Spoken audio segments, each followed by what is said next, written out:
before I get into my August allotment tour, I have a little bit of a message for you all. So a couple of days ago, I passed 1,000 subscribers, and I can't thank you enough, and I can't describe how happy that makes me feel, knowing that I've managed to, you know, create some sort of impact on YouTube. And I never even thought that I could achieve 1,000 subscribers. So I'd just like to say a massive thank you to you all. I really appreciate the support, and I'm only going to continue making content. Gardening and making YouTube videos is the thing that I'm most passionate about and most enjoy. So, you know, I'm only going to continue and improve and make more content in the future. So, okay, so I'm going to be completely honest with you.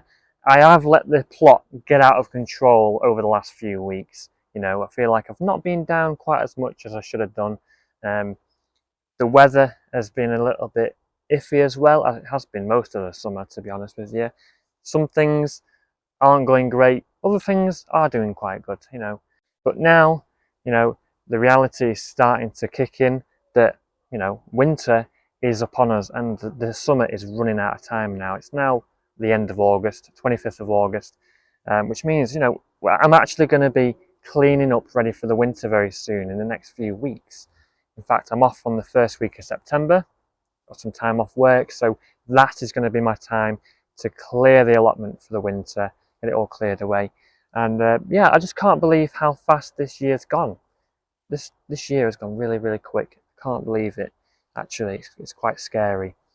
But anyway, let's get into the August tour, see what's going on. I must say though, please excuse the mess. It is quite messy, and there's a lot of weeds around at the moment. These gladioli have been lovely this year. This wildflower bed along here is very overgrown. A lot of weeds down here. We planted these cornflowers this year. Lovely blue cornflowers, and they were a nice display down here. Okay, the sweet peas have just gone crazy. They're just all toppled over now. Yeah, they've all started to go brown, and I've not been picking these much over the last few weeks, to be honest, so there are a lot of pods on here now. The antirrhinums have finally started doing something.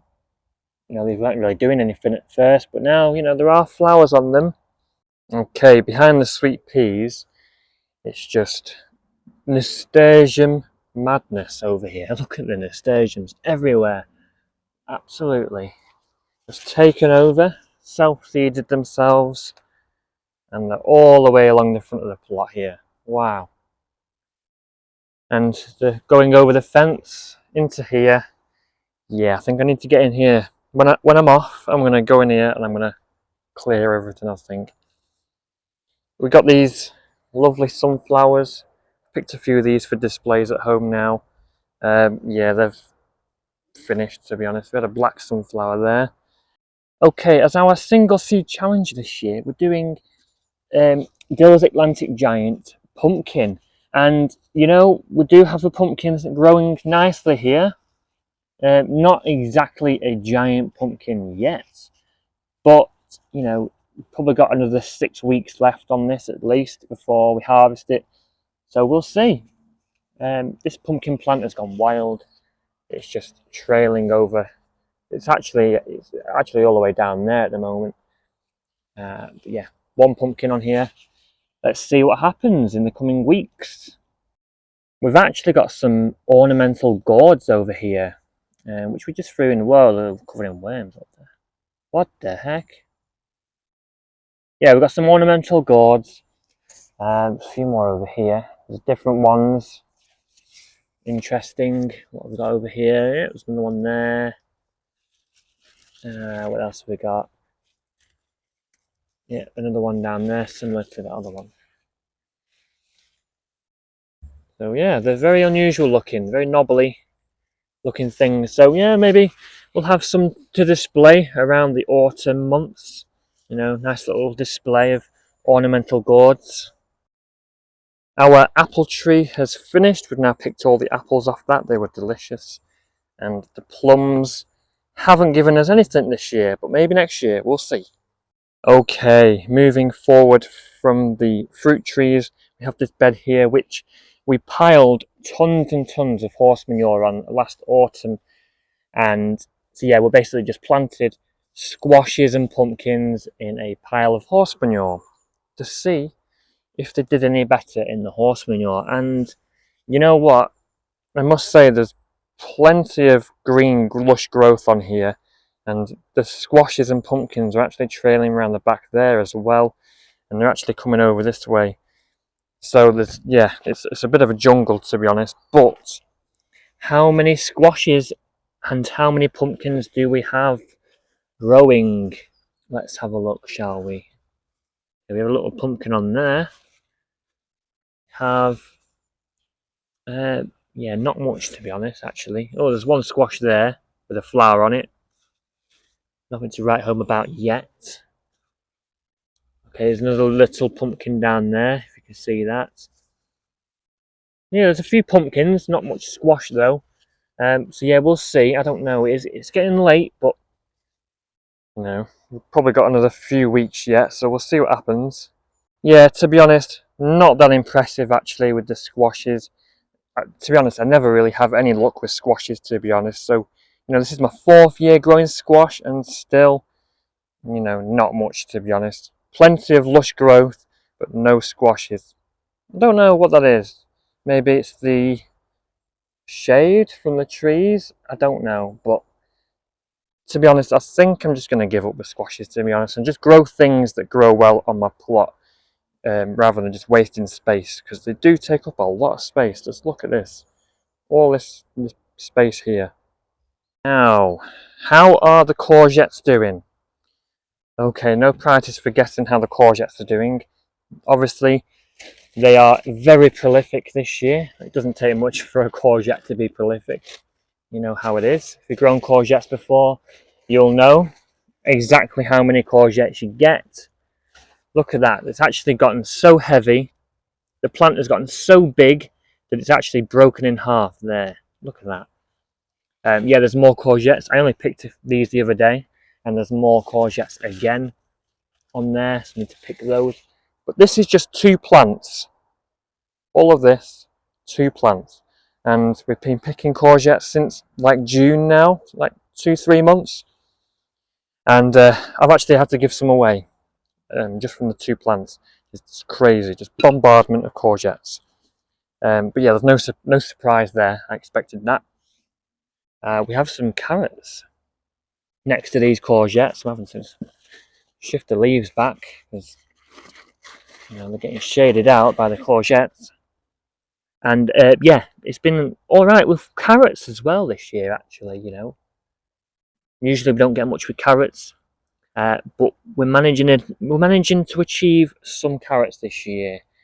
Yeah, not growing in sand, just literally just chucked them in the raised beds in the soil, and yeah, they're doing okay. So maybe sometimes it's just best to just throw things in and not overthink things. Now, how are the courgettes doing? Okay, no prizes for guessing how the courgettes are doing. Obviously, they are very prolific this year. It doesn't take much for a courgette to be prolific. You know how it is. If you've grown courgettes before, you'll know exactly how many courgettes you get. Look at that. It's actually gotten so heavy. The plant has gotten so big that it's actually broken in half there. Look at that. Yeah, there's more courgettes. I only picked these the other day, and there's more courgettes again on there, so I need to pick those. But this is just 2 plants. All of this, 2 plants. And we've been picking courgettes since like June now, like 2-3 months. And I've actually had to give some away, just from the 2 plants. It's crazy, just bombardment of courgettes. But yeah, there's no surprise there. I expected that.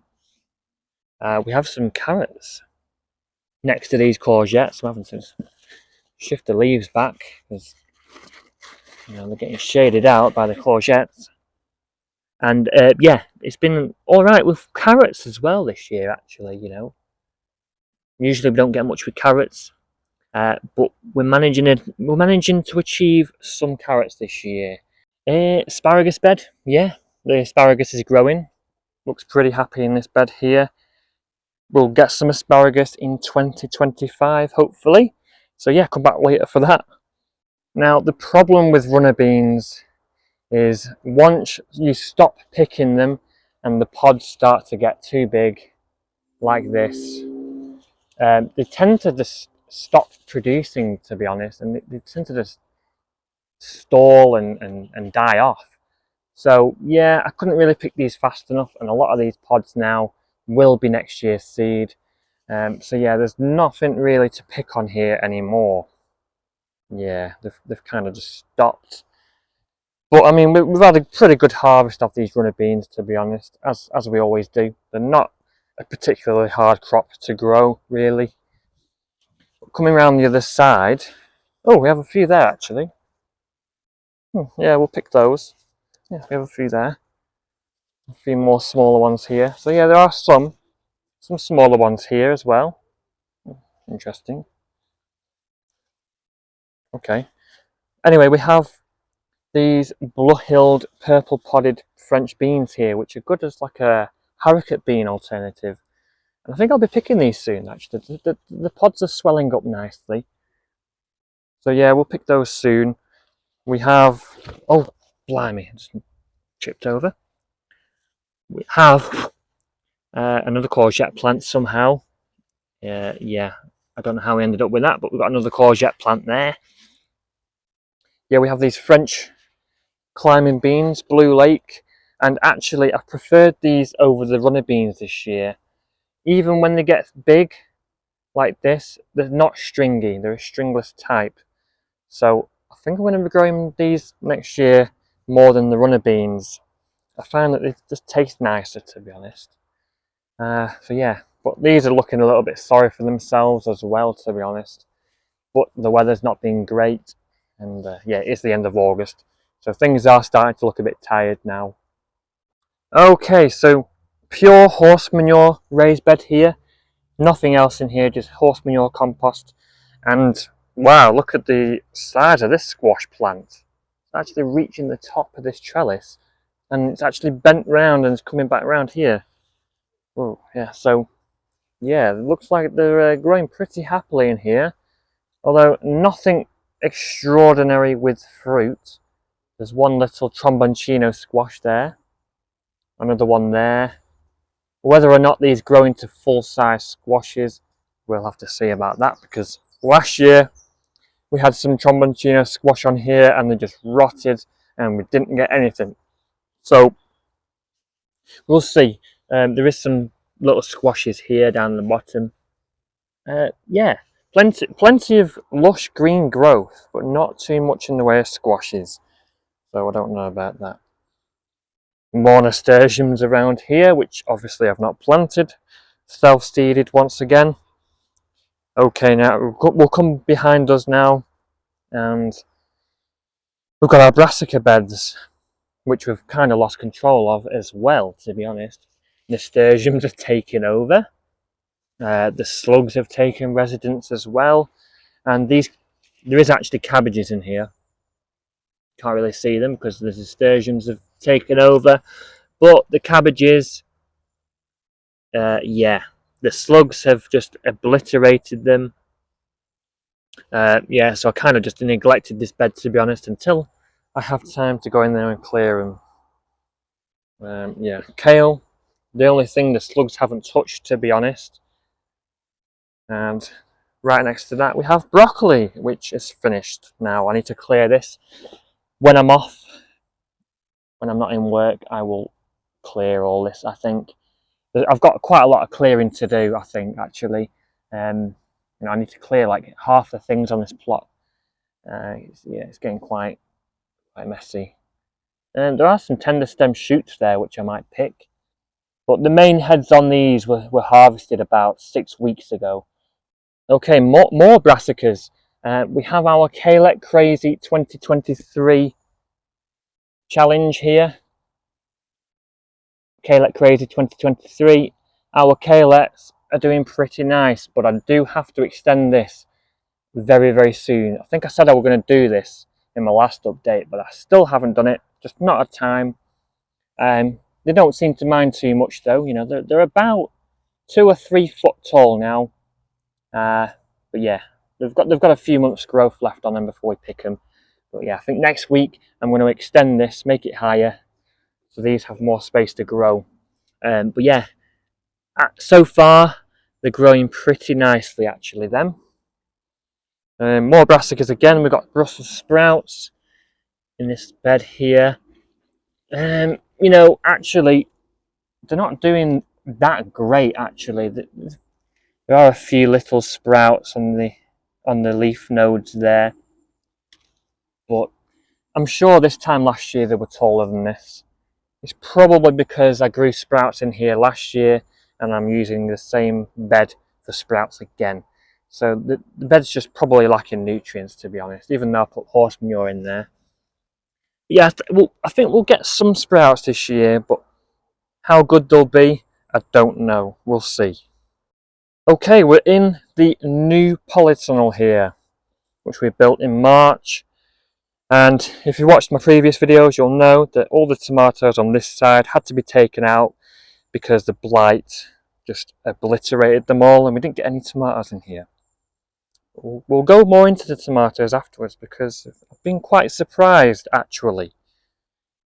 Moving on, we have these aubergines which have done amazing this year. I've been so happy with these aubergines. Got one to pick there. We've got some more flowers, more little baby aubergines appearing on them as well. So they're still giving, you know, they're still producing. But we must have picked a dozen aubergines off these 2 plants already at least. Yeah, I never usually get anything off aubergines. I think the secret is just starting them off as early as you can, keeping them at home in a warm environment until as late as you can, you know, and then moving them down to the allotment or outside when the weather really improves. I think that's the key thing really, get them as big as you can at home first. So yeah, if you watched my previous video, you'll know that I put a watermelon. Actually, it's not a watermelon. It's gala melon, actually. Yeah, these have got some watermelons on. Obviously, the slugs have gone in there. Yeah, there's 4 melons on here at the moment. 5 melons on here. So we'll see what happens there. We never usually get this far with melons either, to be honest. Usually, we don't have much success with them, but they're looking all right so far. This absolute triffid over here is our gherkin. We've already pickled 3 jars of gherkins, and we're probably going to do another few jars, to be honest, with the amount of gherkins on here. I'm just waiting for the gherkins to pickle. We've got another week or 2 on them, and then we can try them. That's going to be exciting. So we have all our peppers along this side of the polytunnel here. And these weren't doing much actually for quite a while, and they've only just really taken off. But unfortunately, the slugs have gone in and nibbled holes in them, and some of the fruits have actually rotted away. Ugh. Yeah, that one's actually rotted because the slugs have nibbled holes in. Yeah, that's a real pain in the butt when that happens. Yeah, plenty of little peppers going on here. Yeah, we'll be keeping these in here till around November, I think. You know, they do tend to keep going for a while, actually, peppers. Got another one there, courtesy of the slugs. Thank you very much. Muchas gracias, slugs. But yeah, there's some nice peppers. Look at that, some really nice ones. Just getting them ripened before the slugs decide to have a party in them. Plenty more here and here. More rotting ones. Oh my goodness. Oh, look at that. I think I'm going to leave them there so that the slugs can go and attack the rotting ones. Hopefully they'll leave the other ones alone. What a pain that is. Real shame, actually. that we wait months and months and months for peppers, and the slugs just go in and annihilate them. So yeah, that's all the joys of gardening, isn't it, guys? But yeah, peppers are doing all right. We're probably going to lose some to the slugs though, unfortunately. Now we've actually planted our Christmas potatoes now. We did that the other day. If you'd like to go and check that video out, you can do so by clicking here. And yeah, we've got 13 buckets of Christmas potatoes in here now. We've got Charlotte's, Desiree, and then we've got some leftover seed potatoes from last year, which we've just thrown in. So they should be nice. Now I'm really looking forward to these parsnips this year. These are doing really, really well actually. I just didn't do enough parsnip last year, but I've planted way more this year. This entire bed is filled with them. And let's have a look, shall we? Let's have a look. Okay, yeah, they're a while off. They are forming roots, slowly but surely. Okay, excuse the many, many weeds in here, but these are our leeks. And of course, yes, they bolted. The thing is, I started them way too early this year, and because of that, the leeks think they're in their second year of growth, and they've bolted. Now, we have had some leeks, like some of them are okay. You can see here, this one's alright. But, you know, 75% of them have bolted, so I think I'm going to start them much later next year. You know, I'm going to start them around March, April time instead. Because, yeah, bolted, and when they bolt, they're no good. They just go all woody and horrible, and yeah, they're not really palatable, to be honest. Beetroot hasn't done too bad, to be honest. We've had some pickings, some more growing in there, just waiting for them to thicken out. Some of them bolted.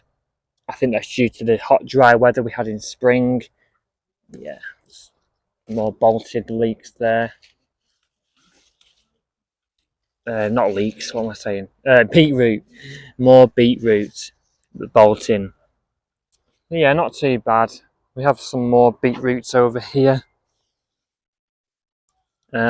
Yeah, pretty small to be honest, but I'm just going to leave these in until they get bigger.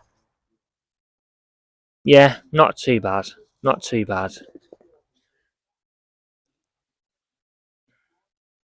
Now, the hybrid tomatoes in the greenhouse, they did have a bit of blight. Not too much though. But yeah, they're pretty much finishing now, to be honest. I picked most of them. A few left on there at the top. A few cherry tomatoes here.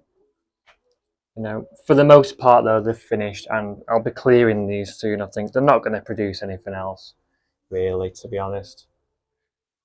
Okay, so we'll go in the big polytunnel where we had our tomato disaster this year.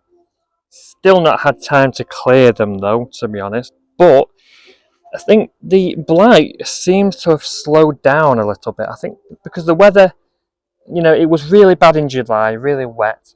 But in August, the weather improved a little bit. Wasn't quite as wet. Still not been great, but I think it's slowed down a little bit. So the blight slowed a little bit, stalled. Yeah, still really bad. I'm going to have to clear these when I've got time, when I'm off for a week. Because yeah, they've actually started to fall over now. I've basically just let this polytunnel go, to be honest. Now that it has blight, I'm going to clear it. But you know what? Despite all that blight, we're still getting really good tomato harvest this year. It just doesn't make sense. It looks really bad in there, but this is what I've salvaged just today. Loads of different varieties in here. Some are green. I'll let them ripen at home. But we've had like 5 baskets of tomatoes like this year, and I just don't know how we've managed to achieve it, to be honest. With all the blight that we've had and how extensive it's been, I just thought that it was a complete disaster, and this year it was a write-off. But you know, I can actually say it's been a successful tomato harvest this year. Yeah, so I'm pleasantly surprised there. Okay, this small glass greenhouse Yeah, we've done a lot of pruning back in here, because this greenhouse was unaffected by blight. The only area that hasn't had blight this year. And yeah, I saw little spots of blight and I thought, right, I'm not letting it happen again. And I chopped off most of the foliage. And I'm just waiting for the rest of these tomatoes to ripen now. Some nice ones in here. But yeah, there's not really any blight in here. I'd like to keep it that way. Some nice Evil Olive, Xanadu Green Goddess, some Brad's Atomic Grape. We have quite a lot of those. Some Black Beauty there. And then we have these lovely Rebel Starfighter Prime. These have been really nice, actually. Really prolific as well. I've picked around 12 of these big tomatoes off this one plant. Our sweet corn. I don't know what the heck is going on with our sweet corn. I've not covered them over with socks yet. I know I said I was going to do that, but well, one, I've not had time. I forgot, and yeah, I think I'm going to do that like tomorrow, I think. But to be honest, I don't think they've been pollinated very well, because when these tassels came up with all their pollen, the weather was very, very wet. So the pollen, I think, has not been able to come off these tassels quite as well as it usually would. You know, when it's wet and horrible, the pollen sticks together and can't really fall off and stuff. And I think that's what's, you know, I've actually pulled this back and look, there's like no kernels in there. And I think that's just poor pollination. Another reason, I think, the tassels came up before the ears were forming. So the pollen was ready on these tassels when there were no ears. So I think, I don't know why that is, weather maybe, the weather wasn't great. So yeah, we'll see. We're going to get socks over a few of these sweet corns which have been pollinated, and then we're just going to see where we go from there. So yeah, all fun and games, isn't it? The joys of allotment gardening, the failures and the successes, and there are quite a few of each. So yeah, funny year this year. I'm sure many of you can also agree, especially with the weather which we had. We had a really good spring, and then we had a rubbish summer. July and August have just been terrible, and I think that's had a big impact on the growth of a lot of our crops. You know, the weather's been wet, so there's been diseases such as blight on our tomatoes. Luckily not our potatoes though, because we have blight resistant varieties, so we've been lucky there. Onions, we had a little bit of white rot on some of them. Thankfully we dug them up before the white rot took hold, and we had a little bit of mildew on there as well, but thankfully we managed to achieve a good onion crop.